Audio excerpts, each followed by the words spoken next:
ধরো দোলনার উপর বসে আছে, তুমি কি করলা? যখন দোলনার উপর বসে আছে, সাম্য অবস্থায় আছে, ওখান থেকে কিছুটা পিছের দিকে টানলে, পিছের দিকে টানলে কি হবে? সে ভূমি থেকে কিছুটা উপরে উঠবে এবং সে উচ্চতা দিয়ে আছে 5 মিটার, এবং এই 5 মিটার উচ্চতা থেকে যখন তুমি ছেড়ে দিলে, তখন আবার সে সাম্য অবস্থায় আসবে, এসে মুভ করবে। বাট যখন সে সাম্য অবস্থায় আসলে, এই 5 মিটার থেকে যখন সাম্য অবস্থায় আসলে, সেই মুহূর্তে তার বেগ কত সেটা তোমাকে বের করতে বলছে। অর্থাৎ যখন 5 মিটার থেকে ছেড়ে দিলে, তখন সে ভূমি থেকে 2 মিটারে যখন উঠবে, সেই অবস্থাকে বলা হবে সাম্যাবস্থা, অ্যাকর্ডিং টু দিস কোশ্চেন। তোমাকে বলছে ওই অবস্থায় তার ভেলোসিটি কত।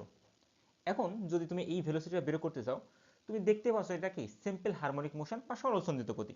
এবং সরল সঞ্চিত গতির ক্ষেত্রে তুমি বলো ভাই যেহেতু সাম্য অবস্থায় বেগ বের করতে হবে, সো আমরা জানি সাম্য অবস্থায় বেগ সমান ইকুয়াল ভি ইকুয়াল ওমেগা এ, যেখানে ওমেগা আছে অ্যাঙ্গুলার ফ্রিকোয়েন্সি এবং এ